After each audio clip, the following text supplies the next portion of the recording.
Hey guys, it's me, and I'm spending my day today making some tallow, which is fat, liquid fat from cow's beef fat.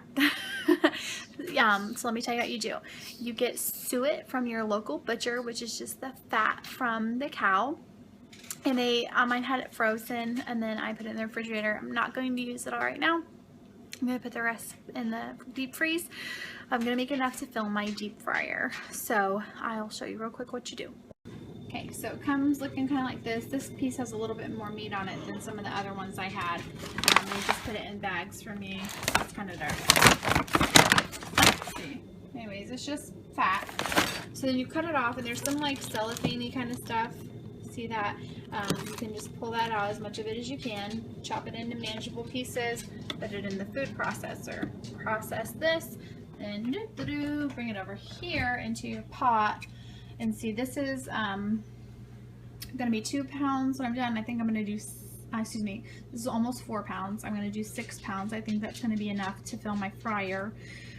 So I'll show you what happens once I turn it back on, but that's how far I've gotten so far.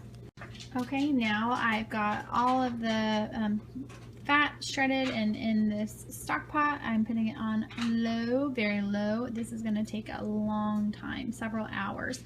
Wish I would have started this earlier in the day, but that's okay. So every now and then I'll stir it and check on it, but I'll let you know right now it is 1:45, and I will show you guys as we go how this is coming along, what to do next. Bye. Wow guys, look at that. So I did turn it up to medium low, and it is now 3:07. And look, remember that was like up to here, and it's all the way down here on the bottom. I may actually go get the rest of that fat and do it up in a different pot so that I have enough to fill up my deep fryer. Isn't that crazy how they shrink and go down? You render it, you know, you take it from being one thing down to something else, and all the water and air has been evaporated and is boiling out. So this is what it looks like so far. So I'll show you a little bit what it looks like again. Alright everybody, it is 3:38, and I have finished chopping up the rest of the suet that I had. And I'm doing what's called the dry method. If you've researched this, you may have heard of the dry and wet method. And this is the dry method, where I have only the chopped suet in here. And you could use a grinder, you can use your food processor, you could really just chop it all in little pieces if you want to. But so I'm using the dry method. I'm not adding water to this. I did not add any water. This is just going to be the fat. The next step is going to be, when this is all done, to use a colander and some cheesecloth, and we're going to pour it into another pan, another pot, and get out any impurities, maybe some of that cellophane-y type stuff that was left in there to cook. But so right now it's still just cooking. I've still got it on medium low. I'd love to have some homemade french fries tonight, but we'll see how that goes. So that's all for now. Hey guys, it is 10 after 5, and we're gonna go ahead and try to pour some of this through the cheesecloth. So I need my 2 hands to do this, and I don't have a helper right now, so I'll show you what it looks like after. Well, I'll show you real quick what it looks like before I pour it, then I'll show you what it looks like after. Okay, so this is what it looks like now. It's pretty much sitting at a low simmer. I think these chunks are all just the tissue that isn't really gonna do anything. And I'm gonna go ahead and pour this through my cheesecloth now. Okay guys, so this is what it looks like when I poured it through my colander with the cheesecloth. I'm not sure if all of this is just tissue or if some of this is still fat, so I'm just gonna go ahead and shake it off the best I can and put it back in the pot and see if anything else happens if I leave it for a little while longer, and take out what I have and put it in my freshly cleaned deep fryer. So see you in just a minute.